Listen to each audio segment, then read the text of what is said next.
There are two words that women respond to almost immediately, and the man using them usually has no idea why they're working.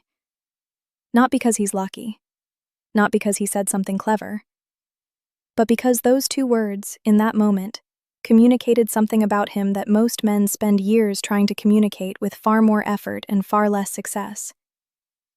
You've probably said these words before, maybe recently, maybe in a conversation you didn't think much about afterward.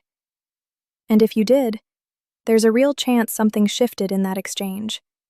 A slight change in her tone, a pause that felt different from the ones before it, a quality of attention that wasn't there a moment earlier. And you walked away without knowing what caused it. That's the thing most men never realize. The signal isn't being missed because you're not paying attention. It's being missed because nobody ever told you what to look for. Or, more accurately, what you're already doing that works, and why it works, so you can do it with intention instead of by accident. By the end of this video, you will know exactly what these two words are, the precise psychological reason they land the way they do, and, this part matters most, the internal condition that must be true when you say them. Without that condition, the words are just words. With it, they become something she will remember. She's not listening to your words the way you think she is. Long before she's decided what she thinks of what you said, she's already decided what she thinks of you. This is worth sitting with for a moment, because it changes everything about how attraction actually works in conversation. When a woman enters an interaction, whether she's meeting someone for the first time or talking with a man she already knows, her brain is running a kind of background assessment that has almost nothing to do with the specific content of what's being said. Researchers in social cognition have documented this for decades. The human brain processes status, safety, and emotional tone in under 200 milliseconds, which is faster than conscious thought can form a response to the actual words being spoken. What this means for you is simple but significant. By the time you've finished your first sentence, she already has a felt sense of who you are. Not a verdict, not a judgment, a feeling. And that feeling is based almost entirely on signal, the quality of your presence, the pace of your voice, the ease or tension in how you hold yourself in the space you occupy. Most men respond to this reality by trying harder. More words, more impressive words, more carefully chosen content designed to make a better impression. And the effort itself, the visible straining toward a particular outcome, is precisely what confirms to her subconscious that something uncertain is happening.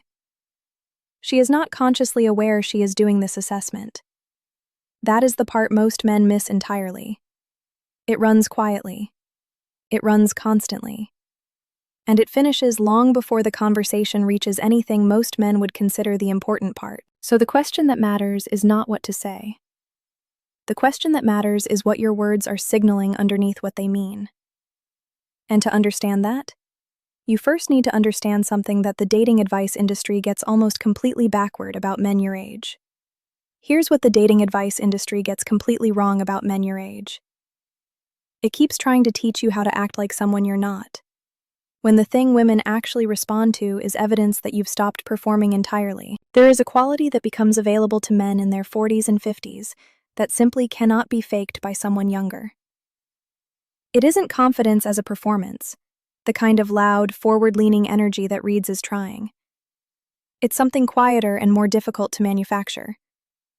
Psychologists who study attachment and interpersonal dynamics sometimes call it differentiation. The internal experience of knowing who you are well enough that you don't need any particular conversation to confirm it for you. Women, particularly women in their mid-30s and beyond, are extraordinarily sensitive to the difference between these two things. They have spent enough time in the company of men to recognize performed confidence almost immediately. It has a particular texture to it.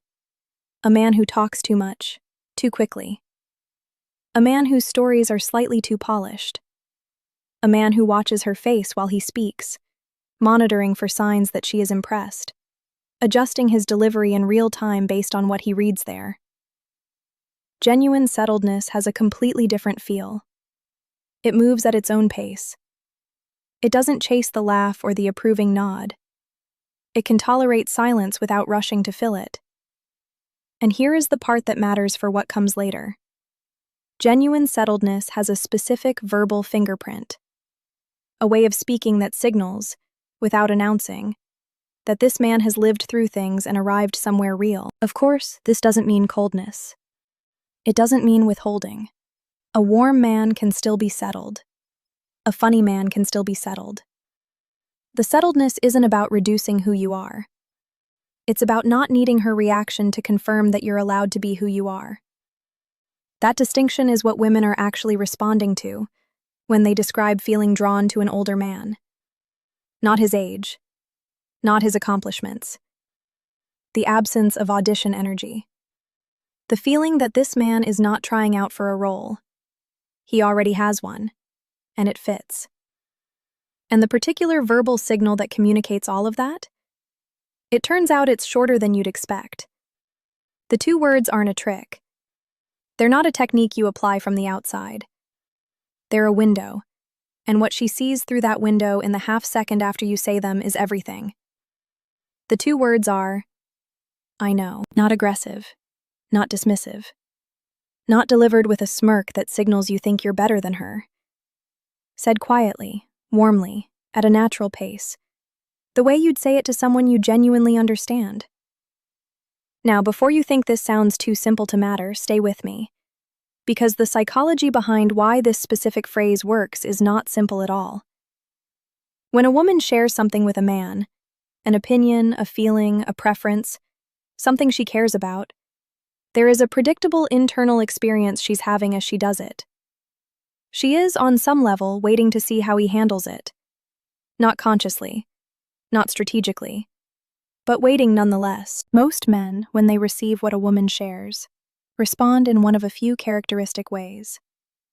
They perform surprise. Oh, really? I never would have thought that. They perform agreement. I feel exactly the same way.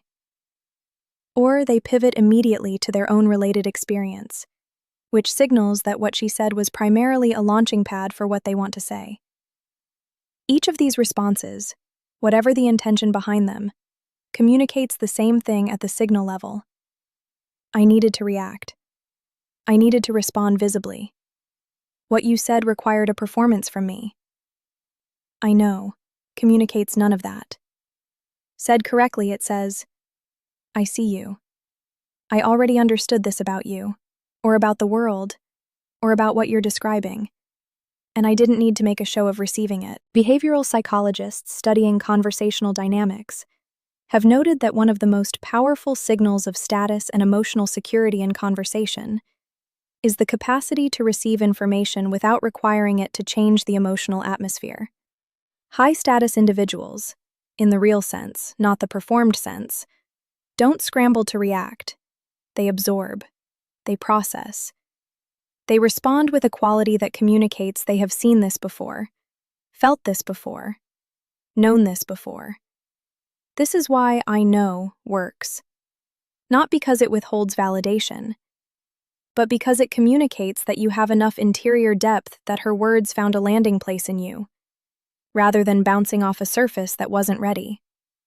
That is what she is feeling in the half second after you say it. Not rejection, not arrogance, recognition. The sense that this man already lives somewhere deep enough to receive what she just gave him. But here is what I said I would come back to. There is a version of these words that destroys attraction. And most men who try this without understanding the next piece will use that version without knowing it. Two men can say the exact same two words to the same woman, in the same room, with the same smile, and one of them will intrigue her, and the other will unsettle her. The words aren't what's different. What's underneath them is. Women are, and there is now substantial research on this, among the most sensitive social processors in the human species when it comes to detecting incongruence, the gap between what someone says and what their body and nervous system is actually communicating at the same time. This capacity developed over millennia for reasons that have everything to do with survival and safety, and it operates almost entirely below conscious awareness. She is not analyzing you. She is feeling you. What this means in practice is that "I know," said from a state of genuine settledness, lands as warmth and depth. "I know," said from a state of internal anxiety or performance need, lands as dismissal, arrogance, or something she can't quite name but doesn't like.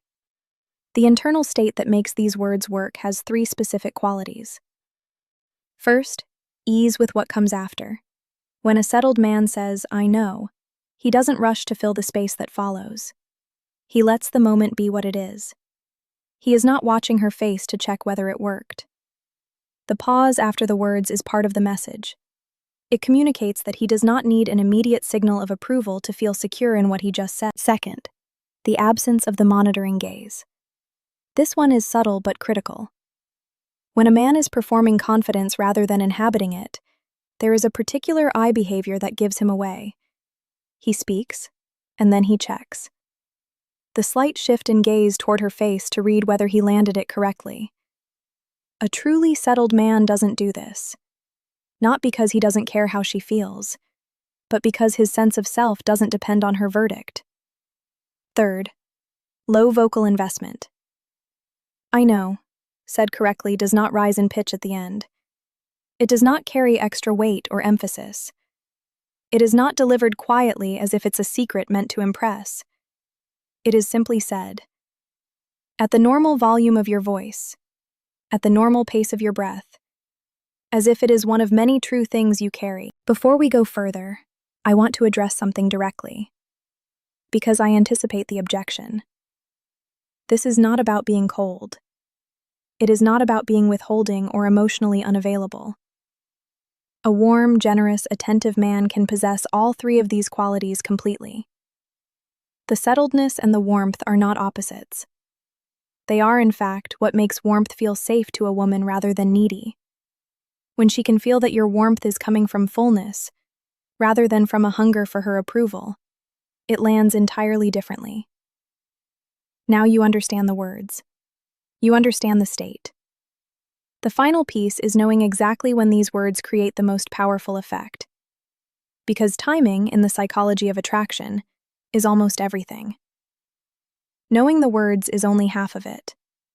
The moment you choose to say them changes everything about what she hears. There are 3 specific conversational moments where "I know" operates with maximum psychological effect. The first is when she expresses an opinion or preference about something she genuinely cares about. Not a test, not a performance. A real expression of what she thinks or values. Most men in this moment either rush to agree, which reads as seeking her approval, or pivot to share their own view, which reads as competition. "I know," in this moment signals something rare. That you see her perspective without needing to mirror it or challenge it. That you can hold space for her view while being entirely secure in your own. Women describe this feeling, when they try to articulate it, as feeling truly heard. But it's more than that. It's feeling known. The second context is when she pushes back lightly or challenges you on something. Not a serious conflict, the kind of mild conversational friction that is, more often than is recognized, a form of testing. She says something that questions your view, your taste, your choice. Many men become either defensive or immediately accommodating, both of which signal that the challenge registered as a threat. "I know," as a quiet, unhurried response to light pushback, communicates that your sense of self is not available for disruption. You heard her. You are not rattled. The challenge found a wall. Not a hostile wall, but a wall nonetheless. And that quality of unshakability is one of the most attractive things a woman can encounter in a man. The third moment is when she shares something personal or emotionally real. Something she has thought about, something that matters to her, something she doesn't share with everyone. In this context, "I know," said slowly and quietly, signals a depth of emotional intelligence that most men, in this precise moment, completely waste by immediately trying to fix the situation, solve the problem, or share an equivalent personal story that shifts the attention back to themselves. The capacity to simply receive, to say, "I know," and then be still, tells her that you are comfortable in the presence of depth. That emotional weight doesn't make you want to escape or redirect. That is extraordinarily rare. There is one context where this does not work, and it is worth naming. When she needs extended processing, when something has genuinely hurt her, when she is working through something complex and needs to feel accompanied through it, rather than met with brevity. I know, in that moment can feel like closure being applied too early. In those moments, the right move is presence and patience, not compression. Context always matters. The signal is not a formula to run without reading the room. So you have the words, you understand the state, you know the timing. And now we arrive at the part I promised you at the beginning. The part that most videos on this topic never reach, and the part that explains everything else. Here's the part most videos on this topic never get to. And it's the part that actually explains everything else. Think back to a conversation that once felt ordinary. One where you walked away without realizing what had actually just happened. There was a shift in her energy, a moment where something changed. And you registered it, faintly, but didn't know what had caused it. What I want to offer you now is the possibility that you were already the man she was responding to. You just didn't know it yet. Because here is what women are actually responding to when "I know" lands with real weight. They are not responding to the phrase. They are responding to the history that makes the phrase credible. Every moment in your life that required you to sit inside uncertainty without flinching. Every failure you absorbed and integrated rather than fled from. Every version of yourself you had to outgrow. Every loss you carried forward. Every conversation you had to survive by being more honest than was comfortable. All of that is what gives those two words their authority. Remember what I said at the very start of this video, that these words were already within reach. This is what I meant. Not that you have learned a new trick, but that everything you have lived through has already built the foundation that makes these words true when you say them. The only thing that was missing was the clarity to recognize it and the permission to let it show. This is where the advice aimed at younger men completely misses the mark for you. A 25-year-old can say, "I know," and it registers, at the signal level, as posturing, because the life that would make it true hasn't happened yet. A 50-year-old man who has raised children, built something, failed at something, rebuilt himself, loved imperfectly and tried again. When that man says, "I know," with genuine stillness underneath it, women feel something that has no direct equivalent in any interaction they have with younger men. They feel the presence of someone who has already been tested. Many men in their 40s and 50s have absorbed, somewhere along the way, a quiet message that their age and their complexity are things to work around in the context of attraction. That the goal is to seem younger, more energetic, less weathered. I want to be direct with you. That instinct is exactly backwards. The thing she is responding to is not the absence of your history. It is the evidence that you have integrated it. That you carry it without being crushed by it. That you have become, in the specific way that only time and genuine living can produce, someone who knows things. That is what those two words carry when they come from a real place.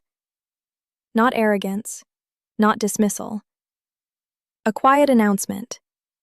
I have been here before, in one form or another, and I am not frightened of this moment. That is what she feels. And it is why she remembers the man who said it. What I have walked you through today isn't really about two words. It never was. The two words are a surface signal, a compression of something much larger that lives underneath them. What you have actually been building toward, across everything in this video, is a single, unified understanding. The most powerful thing you can communicate to a woman in conversation is not enthusiasm, not agreement, not the performance of interest. It is the quiet, unhurried evidence that you have already arrived somewhere internally, and that her presence is welcome in that place, without being required for it.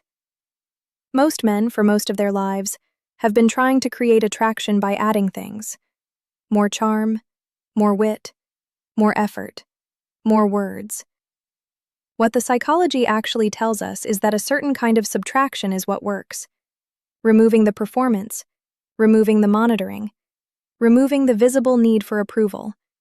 And what remains once all of that falls away is the version of you that women find genuinely compelling. You don't need to overanalyze this.